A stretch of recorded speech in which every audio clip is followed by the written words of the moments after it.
caught the killer of Legend Tafaro, horribly shot, young man, wonderful young man. And we have this just came out 2 minutes ago. So Attorney General Barr just announced, as you know, we named Operation Legend after Legend Tafaro, where we're going to be helping out and are in the process of helping out cities throughout our country that have difficulty with crime, in particular certain types of crime. So that's really good news. They caught the killer of Legend. Today we saw Joe Biden continue to politicize a pandemic and to show his appalling lack of respect for the American people. That's what it is. At every turn, Biden has been wrong about the virus, ignoring the scientific evidence and putting left-wing politics before facts and evidence. Sleepy Joe opposed both the China and the Europe travel bans. You know that. He opposed the China travel ban that I instituted very early and the Europe travel ban that I instituted quite early. If he had followed, if we went after and listened to his advice, hundreds of thousands more people would have died. This is according to many people. I believe that Dr. Fauci agreed with that. He said that President Trump made a great decision when he put the ban on China. Joe Biden wants to fling open American borders, allowing the pandemic to infiltrate every U.S. community based on his policies. He wants to have ridiculous open borders. I've been saying from the first day I started campaigning for this great office that you have open borders, you don't have a country. You don't have a country with open borders. So he wants open borders. The Democrats want open borders. And if you take a look at our southern border, we would have criminals pouring through. The wall is getting close to 290 miles long, and it's having a huge impact. So we disagree with him on that. That's one of the many things that we disagree with. But while Joe Biden would allow rioters and looters and criminals and millions of illegal aliens to roam free in our country, he wants the federal government to issue a sweeping new mandate to law-abiding citizens. He wants the President of the United States, with the mere stroke of a pen, to order over 300 million American citizens to wear a mask for a minimum of 3 straight months. I guess this just happened. He thinks it's good politics, I guess. No matter where they live and no matter their surroundings, because different states are much different, both in terms of the atmosphere itself and also in terms of the corona problem. He does not identify what authority the president has to issue such a mandate or how federal law enforcement could possibly enforce it, or why we would be stepping on governors throughout our country, many of whom have done a very good job, and they know what is needed. Also, many of our 50 states are doing the job at a level that, frankly, people are really surprised, including foreign governments that are calling us constantly and asking for advice. So I want to just say our governors have worked very hard. They've worked with Vice President Pence and myself and everybody else that's been going. We have Scott now involved, and so Scott, congratulations, but you'll be working with a lot of governors. You've already started, and Dr. Fauci and Dr. Birx. If the president has the unilateral power to order every single citizen to cover their face in nearly all instances, what other powers does he have? That's why he refused, Biden, to take questions. He couldn't answer any of them, couldn't answer the questions. He refuses to take questions. He never takes questions. I take questions. He never takes questions. And you sort of wonder what's going on, because they're not that difficult. Some can be nasty, but they're not that difficult. But he never takes questions. So he just, I guess, left. I didn't see it, but I guess he just left the podium. Put it in your minds. My administration has a different approach. We have urged Americans to wear masks, and I emphasized this is a patriotic thing to do. Maybe they're great, and maybe they're just good, maybe they're not so good, but frankly, what do you have to lose? You have nothing to lose. So we do, and we've been saying wear them when it's appropriate, especially in terms of social distancing, if you can't distance enough. And what do you have to lose? But again, it's up to the governors, and we want to have a certain freedom. We want to have a certain freedom. That's what we're about. At the same time, we also understand that each state is different and is facing unique circumstances. You have very, very different states facing very unique differences and circumstances. We've entrusted the governors of each state, elected by the people, to develop and enforce their own mask policies and other policies following guidance from the federal government and CDC. We're working with each state to implement a plan based on the facts and science. We will continue to urge Americans to wear masks when they cannot socially distance, but we do not need to bring the full weight of the federal government down on law-abiding Americans to accomplish this goal. Americans must have their freedoms, and I trust the American people and their governors very much. I trust the American people, and the governors want to do the right thing to make the smart decisions, and Joe doesn't know too much. Unlike the Biden approach, our approach is guided by science. That's why we're focused on protecting the high-risk Americans. That is why we're delivering effective medical treatments to dramatically reduce the fatality rate. And that is why we're developing a vaccine and therapeutics in record time. You'll see that, I think, very soon. Sleepy Joe rejects the scientific approach in favor of locking all Americans in their basements for months on end, which I think is something that Scott would be very opposed to. I think I can speak for you. We've been dealing pretty strongly over the last number of weeks. But he wants them in the basement for months on end. And you have governors that have been very, very strict on keeping people in their houses, keeping people in their, wherever they may be, apartments. And frankly, I don't think the results are necessarily better than other results. But he wants to shut down our economy, close our schools, and grind society to a halt. And he wants it done by a federal decree. This would lead to a crippling, long-lasting depression. This would be a crippling, long-lasting depression. And yesterday I showed you the numbers about how well we're doing coming back with auto sales and auto manufacturing and used car sales and housing sales at numbers that nobody would have believed. And we're back and very strong. It's a very strong V. It's almost a straight up V. We'll be discussing that over the next couple of days. But the economy is coming back, and the employment numbers over the last 3 months are a record in history of our country. And we'll be back next year. I think we'll be maybe even stronger than the previous year, where we set every record in the book on employment and stock market. By the way, our stock market numbers are very close to record, and NASDAQ is actually record over the last 14 days, 14 times now. It's been record, and that's during what we hope will be the more final stages of the pandemic. So if we did what Biden wanted to do, it would shut down our healthcare system and lead to a massive increase in mortality, including suicide, overdose, heart disease, and countless other physical and mental harms. It is very, very bad on the other side of the equation when you do something like that.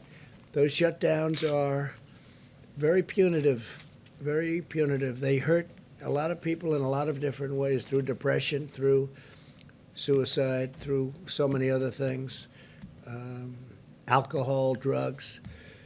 Biden's approach is regressive, it's anti-scientific, and it's very defeatist, but it'd be very bad for our country.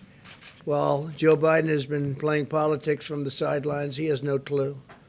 We've been solving problems and delivering tremendous results. The most advanced and robust testing system on the planet, the number one producer of ventilators in the world by far, unprecedented industrial mobilization, biggest since World War II, Operation Warp Speed to deliver life-saving treatments and very soon a vaccine. What a plan by Joe Biden has actually laid out would do, we've really already accomplished. In fact, many of the things that was well reported over the last few days, every single thing he said to do, every single thing we did, and we did them well. So Biden has no idea on his own. He only knows what he thinks we should do, and he spews it out, and then I guess you could say he plagiarizes, and he really did in our case, because every single one of the events, I think, Kayleigh, we can say that was something we had already done. So we'll defeat the virus, but not by hiding in our basements. He's got to come out of his basement. We'll defeat this virus through a common sense mitigation effort, shielding those at highest risk and unleashing America's medical and scientific genius, which is what it is. And we've already been doing it, and we're very close to having something that's going to be very, very special in the form of therapeutics and vaccines. To Joe, I would say stop playing politics with the virus, too serious. Partisan politics has no place here. It's a shameful situation for anybody to try and score political points while we're working to save lives and defeat the pandemic. In times of national challenge, Americans, and we are, by the way, we are working with countries from all over the world, and they're trying to learn from us. And some of the countries that you spoke most well about are having a tremendous surge right now, but it'll work out. But Americans must unite together, and they must put politics aside and have to really unite for a common good. 3 vaccines are in the final stage of clinical trials. They're doing really well. We're producing the most promising vaccine candidates in advance. As you know, part of the largest industrialization ever. It's incredible when I meet with heads of companies that are doing this, that are the best companies anywhere in the world. It's incredible where they are, how they're doing, and the speed with which they're doing it, and also the speed with which the FDA is approving things. Because by any other standard, you would have been 2 or 3 years away from being at the point that we're at. By the end of this week, we will have shipped 1,846 rapid point-of-care testing devices to nursing homes, which are a very important source, as you know, for people that are not handling the plague from China very well. This week alone, we're sending 992 testing devices and 450,000 tests to more than 950 nursing homes across the country. And these tests are incredible. These are tests that are all new, very modern. And we're also getting on the tests that are not done immediately with the 5 to 15-minute timing. When they do send them to a lab, they're coming back now in 3 days. So it's a 3-day process, which is about as good as you can do. You have 1 day of delivering, 1 day of receiving, and 1 day in the lab. We're also requiring all nursing homes to test all members of their staff at least weekly. By unleashing America's scientific genius, we have delivered effective treatments. The case fatality rate for Americans over 70 has declined by about 85%. That's a fantastic number. It's declined. That's case fatality. It's declined by 85%. Europe has seen 40% more excess mortality than the United States compared to a non-pandemic year. So you hear the numbers, and those numbers are very interesting, but that's the way it is. We continue to urge all Americans to wash your hands, socially distance, wear a mask when necessary, and when you cannot, distance and protect, very importantly, the vulnerable. Protect people that are older, and especially people that have problems with heart or diabetes or some other problem. Earlier today, very exciting news, very big news all over the world. They're talking about it all over the world. It was amazing. We finalized a historic peace agreement between Israel and the United Arab Emirates. After half a century, Israel and the United Arab Emirates will fully normalize their diplomatic relations. Nobody thought this was something that could happen for a long time. This is the most important diplomatic breakthrough since the Egypt-Israel peace agreement was signed over 40 years ago. We have Ambassador to Israel, David Friedman, here. Thank you, David, for being here. We very much, you would agree that this was a big day for Israel and a big day for the world. Good. Thank you, David. You've been fantastic, too. Fantastic ambassador and representative of our country. Thank you very much. The deal that was reached today will enable Muslims to have far greater ability to visit many historic sites in Israel and to peacefully pray at the Al-Aqsa Mosque, which is very important to them, which they've wanted to have access to for many, many decades. This is a monumental step to forging ties of cooperation in the Middle East, and I think you're going to have other countries come forward. I can tell you we already do, and they want to make a deal. You could have peace in the Middle East. It would be fantastic. Israel is also suspending settlements in the West Bank, which is a big deal, a bold step toward achieving peace. Israel and the United Arab Emirates have also agreed to immediately expand and accelerate scientific collaboration to develop effective treatments and vaccines to defeat the China virus. They've both been hit. Virtually every country has been hit, 188 countries, and to save lives in their region and in their world. So they are working very much on the vaccines also with us. And again, some very good news is going to take place with respect to that. Our unprecedented diplomatic engagements laid the groundwork for this historic peace agreement, which was just announced a little while ago today. We will not rest as we continue to work toward a world of greater harmony and prosperity for all. I want to thank Prime Minister Benjamin Netanyahu of Israel and Crown Prince Mohammed bin Zayed of the United Arab Emirates, two fantastic people, for their vision and their leadership, and I look forward to hosting them at the White House very soon to formally sign the agreement. We'll probably be doing it over the next, I would say, 3 weeks. And they'll be coming to Washington. So that was a tremendous day. That was a tremendous thing that happened. And it's a great sign. We have a lot of other interesting things going on with other nations also having to do with peace agreements. And a lot of big news is coming over the next few weeks. And I'm sure you'll be very impressed. And more importantly, it's a great thing for our country, a great thing for the world. So thank you very much. Please, go ahead. Thank you, Mr. President. I appreciate it. I want to ask you about school-age kids and food. One of the real problems when you shut down the schools, these are kids on reduced and free lunch programs. They need these meals to make it through their day, and with districts shutting down school, what, if anything, can the federal government do to make sure that the kids still get decent meals as long as the schools are out? Well, you know, we don't want the schools shut down. We want the schools to open, and especially very young children handle it, all children, but especially very young children handle it very well. So we want schools open. We don't want to be in that position. We want schools open. We've made payment, and we would, frankly, if the school isn't going to open, we would much rather follow the child with the payment, give the money to the child, meaning the parents of the child, and let the parents do what they have to do, including bringing the child to another school, because we're finding that whether it's parents or children, people want to get back to school. They want to have their life back. Some people say the Democrats don't want schools open because that's where you have a lot of polling booths. And if you have a school closed, you can't very easily have polling booths at the school.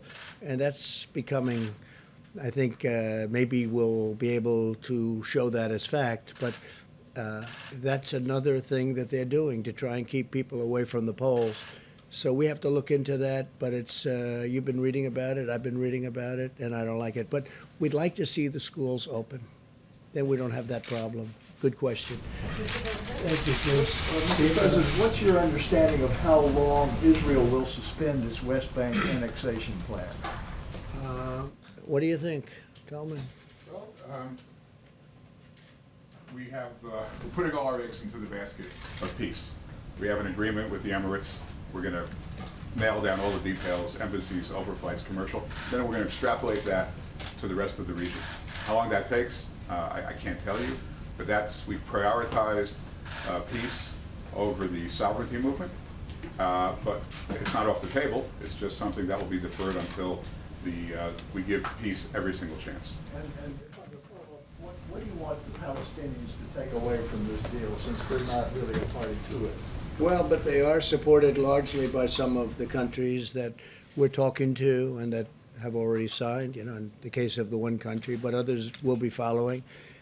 And I think the Palestinians will, without saying it necessarily yet, I think they very much want to be a part of what we're doing.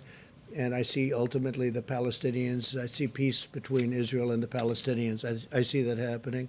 I think as these very big, powerful, wealthy countries come in, I think the Palestinians will follow quite naturally. Yeah, please. Do you believe that a deal could have been reached without Israel's agreement to temporarily suspend annexation? Say it again. Could you make it louder? Do you believe that a deal could have been reached without Israel's agreement to temporarily suspend annexation? What do you think about that, David? It's interesting. I think you can't do both at the same time. So I think, again, prioritize peace, sovereignty, after peace is given every opportunity to turn to sovereignty. I don't think the two could have been done at the same time. And have you asked Israel to permanently consider abandoning annexation? No, this is a temporary process. There's been no request. Okay. Please, Caitlin. Mr. President, this morning you said that you do not want to fund the U.S. Postal Service because Democrats are trying to expand voting by mail. So I've got two questions for you. One, are you threatening to veto any legislation that includes funding for the post office? No, not at all. No. So you would sign something that does include funding? A separate thing, I would do it. But one of the reasons the post office needs that much money is to have all of these millions of ballots coming in from nowhere, and nobody knows from where and where they're going. You saw what happened in Caitlin in Virginia. It was 500,000 applications coming in, going all over the state. Nobody even knows where they came from. You saw what happened in New York, which was a disaster with Congresswoman Carolyn Maloney. It was a basic disaster. And you see Paterson, New Jersey, what's going on there. And we can give you many other locations and sites. What has happened is that's part of a big negotiation. That's actually small part of a big negotiation to get more money to people that it wasn't their fault. It was China's fault. And post office is part of it. Another part of it is they want $3.5 billion just for the ballots themselves. Why it's so much, I don't know, but that's what the Democrats want. But if the bill isn't going to get done, that would mean the post office isn't going to get funded. And that would also mean that the $3.5 billion isn't going to be taken care of. So I don't know how you could possibly use these ballots, these mail-in ballots. Absentee ballots, by the way, are fine. But the universal mail-ins that are just sent all over the place, where people can grab them and grab stacks of them and sign them and do whatever you want, that's the thing we're against. But isn't that precisely the problem, is that you're saying you do not want to give this post office funding in this coronavirus legislation? They say they need it so they can be prepared. So if the pandemic is still going on in November when the election happens and people don't feel safe to go vote in person, they can vote by mail, and it can be safe and it can be secure. I can understand the post office, and if we could agree to a bill, the overall bill, which is obviously a much bigger number than just the post office, that would be fine. But they have the post office as one of their requests. It's their request. Right, but this morning you said you were against it, didn't you? I'm only against, what I'm against is I'm against doing anything where the people aren't taken care of, and the people aren't being taken care of properly. We want people to get money. It wasn't their fault that they got shut down. They got shut down by China. So whether it's the post office or whether it's the $3.5 billion, they're asking for $3.5 billion just for the universal mail-in ballots. But they're not willing to make a deal. These are 2 points within a very big deal. The thing they want more than anything else, Caitlin, and you know this, is bailout money for the states and for the cities that are in trouble, which, for the most part, are Democrat-run states and cities. So New York has a problem, California has a problem, Illinois has a tremendous problem, and others. They want to be able to bail out these states, and we don't want to be doing that, or certainly don't want to do it to the extent they're looking for $1 trillion. We don't want to be doing that. But this Please, go morning- ahead. I'm just really confused, because this morning you said they need that money in order to make the post office work so it can take all these millions and millions of ballots, and you said that would be fraudulent. So it sounded like you said you're No, blocking. I said it will end up being fraudulent, because if you look at what's happened over the last few weeks, just look at the few instances where this has happened, There's no it's turned out to be evidence of fraudulent. fraud. Well, if you look at New York, it was fraudulent. If you look at Patterson, New Jersey, it was fraudulent. Of course there is. The whole thing is a mess. In fact, Carolyn Maloney's opponent he's gone crazed. He said they took the election away from him, and he may be right. I think they should redo that election. And if you look at Virginia, it's terrible. Look at some of the things that have happened in California. Look at California, where they found 1 million non-eligible voters. That was done by Judicial Watch, Tom Fitton and Judicial Watch. We have to have an honest election. And if it's not going to be an honest election, I guess people have to sit down and think really long and hard about it. But if the post office, if they're not going to approve a bill, and the post office therefore won't have the money, and if they're not going to approve a big bill, a bigger bill, and they're not going to have the $3.5 billion for the universal mail-in votes, how can you have those votes? What would mean is the people will have to go to the polls and vote, like the old days, like 2 years ago, 3 years ago, 4 years ago. They have to go to the.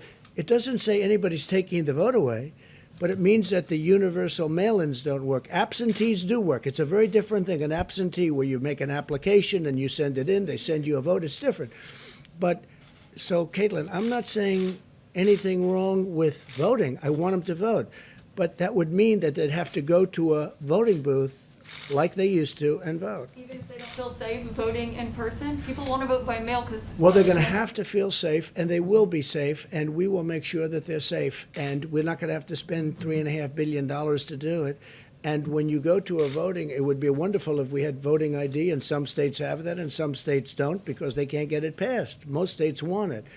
But we want people to vote, but we want people to vote so when they vote, it means one vote. It doesn't mean ballots all over the place.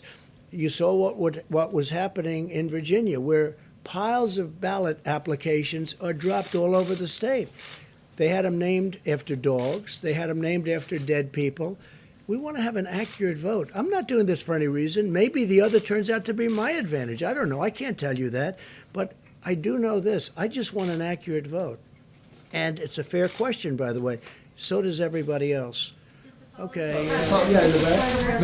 Mr. President, how does the accord today between Israel and the UAE help struggling and persecuted Christians in the Middle East? Help what?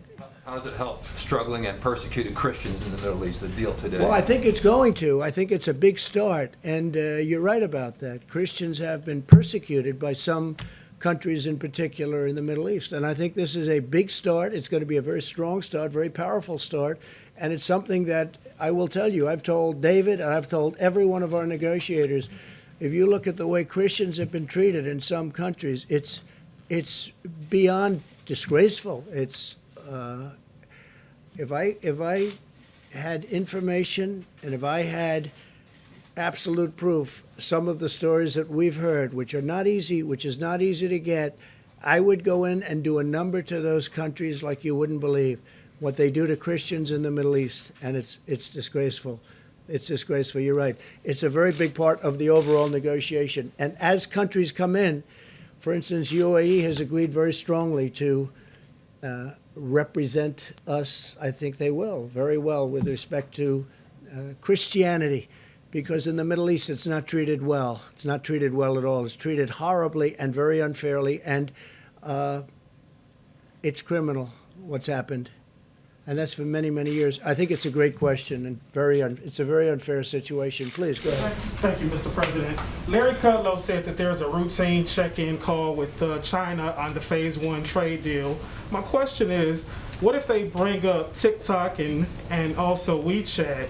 Would you instruct your team to engage them on that executive We have a order you just- deadline of September 15th, and whether it's Microsoft, I understand, and others are negotiating. We also said that obviously it's worthless if we don't allow them into the country. So we said that the United States Treasury is going to be getting something out of this deal, something very substantial. But what we want is total security. But we have a deadline of September 15th. So I know Microsoft and others are very interested in it. But that's our deadline. And it has to be proven to be totally secure. We don't want to have any information going into China with what we've been through. And I have to tell you, you talked about the deal. You mentioned the Phase 1 deal. Well, the Phase 1 deal, it's a very interesting situation because you've been hearing the largest order of corn in history, the largest order of soybeans, the largest order of beef. They've done more than they've ever done. So you're going to have to figure that one out. With where I'm coming from, I could have, because they see my attitude. My attitude toward China is not friendly, but they have gone into orders that are extremely large, and our farmers are very happy. But with what they did with respect to the pandemic, the plague that came in from China, it just is a different feeling. It was an incredible deal, but I have a very different feeling. But they are giving the Midwest, our farmers, among the largest orders they've ever seen. Somebody told me today, Bob Lighthart, that it's about 40% of what they're selling now is going to China. So maybe they're trying to make me change my mind a little bit, because you know my attitude on China, and it hasn't been very good. Well, we're not talking to them. No, we're talking to the companies. In theory, it's a company, but it's a company within China. That means China. And the deal will have to be substantially beneficial to the United States, and we need total security. Okay? Mr. President. Mr. President. Yes, Mr. President, can you say whether you yourself think that annexation should be off the table for Israel, and if so, have you communicated that to Well, not Prime off the Minister? table. No, it's something they've discussed, but Israel has agreed not to do that. I mean, more than just off the table. They've agreed not to do it. And I think that was very important, and I think it was a great concession by Israel, and I think it was a very smart concession by Israel.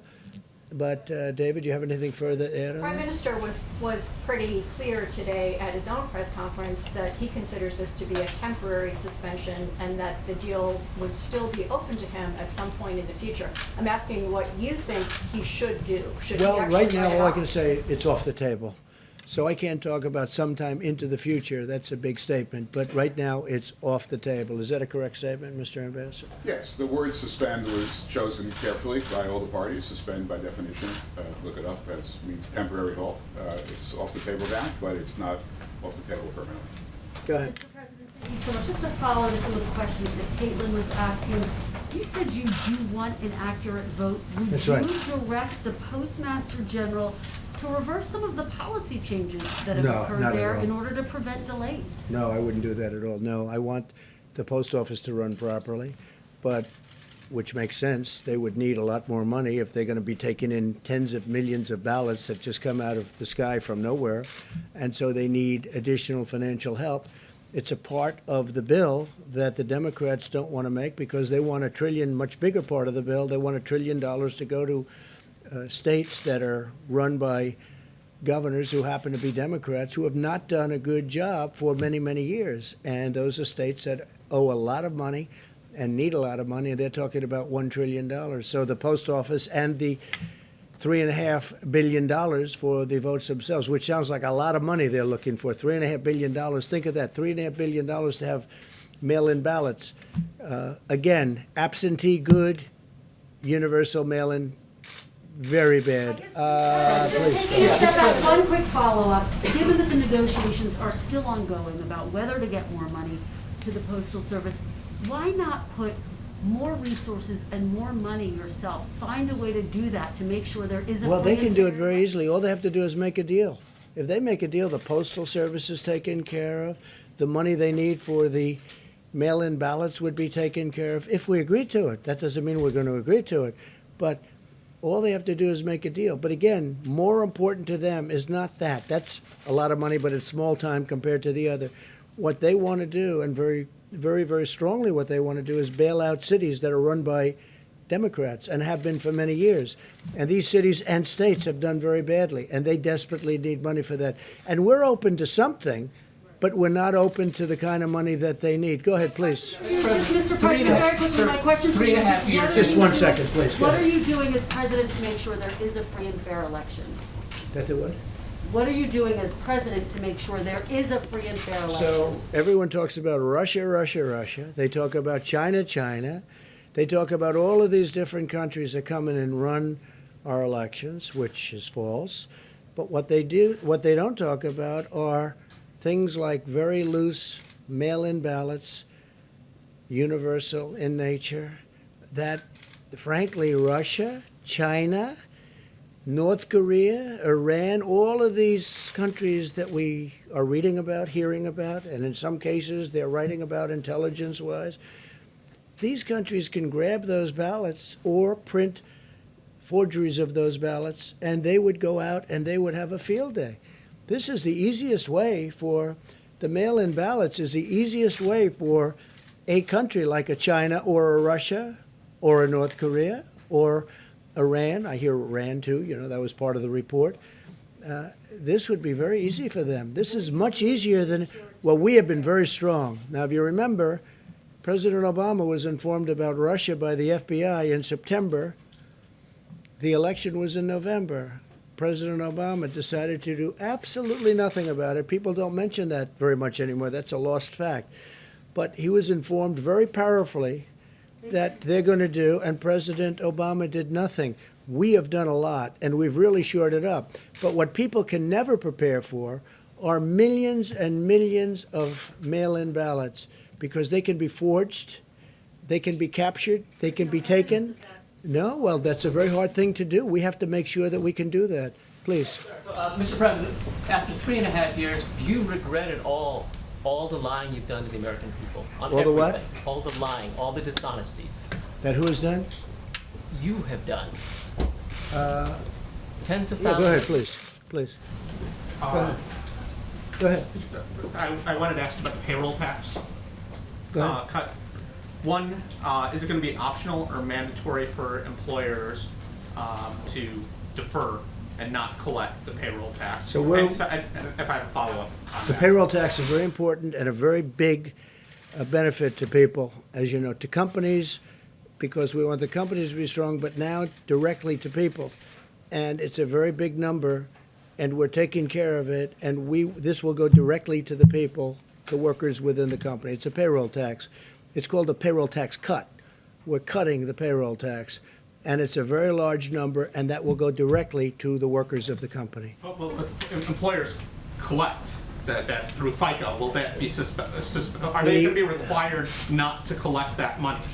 You mean later on? You mean later on at a later Right now, date? so September 1, when I get my paycheck, will The it be up to my? employers will collect it and give it, most likely. The employers will collect it and give it, okay? Please, go ahead. Follow Mr. up on that? President, I have two questions. The first one on domestic politics. Can't understand a There word are you're claims saying. circulating in social media that Kamala Harris is not eligible to run for vice president because she was an anchor baby, I quote. Do you or can you definitively say whether or not Kamala Harris is eligible, meets the legal requirements to run as vice president? So I just heard that. I heard it today, that she doesn't meet the requirements. And by the way, the lawyer that wrote that piece is a very highly qualified, very talented lawyer. I have no idea if that's right. I would have assumed the Democrats would have checked that out before she gets chosen to run for vice president. But that's a very serious. You're saying that they're saying that she doesn't qualify because she wasn't born in this country. No, she was born in this country, but her parents did not The claims say that her parents did not receive their permanent residence at that Yeah, time. I don't know about it. I just heard about it. I'll take a look. Back in the Mr. back. President, a follow-up on UNGA. Ambassador Kelly Craft recently said that you, or she's hoping that you might be able to deliver the speech in front of the UN General Assembly in person, even though other leaders will be sending in their video recordings. Can you confirm that?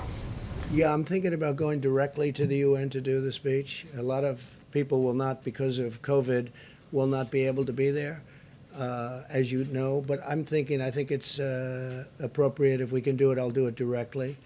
And again, this will not be like in the past, because some countries won't be able to escape the problems they're having. You know, countries are having a tremendous problem with the China virus. So we'll see what happens. But I would prefer doing it. I can do it the other way. I can do it viral, as they say. I can do it in that form. But I'd rather be at the United Nations, deliver it. I think it better represents the country. Also, I feel sort of at least a semi-obligation as the President of the United States to be at the United Nations to deliver what will be an important speech. Would you still do it if the room is empty? Well, the room won't be empty. The room will have different people there and representatives of countries. But I can understand how it's very difficult for countries to be there. They won't be there only for that reason. They'd love to be there. I've already had people call, in fact, say, a couple of them, "I'd love to be there. If you want, I'll be there." I said, "Don't be there. You don't have to be there." No, the room would be, I think the room will not be, although there may be a spacing requirement like you have in this room. This room was always packed. This room would be packed again if we had the seats open, but you have a spacing requirement, so I understand at the United Nations they may have that too. Yes, please. Thank you, Mr. President. I have a question on the peace deal, but if you don't mind, could I defer my question to Amala Khan from Epic Times? Sure, yes. Thank you, Mr. Please. President. Thank you. I would like to ask your opinion about what recently happened in Hong Kong, recent attack on press freedom in Hong Kong, and Jimmy Lai was arrested, his newsroom was raided. How will the U.S. respond to this? Well, I think it's a terrible thing, but one thing that we have done, we gave tremendous incentives to Hong Kong because of freedom.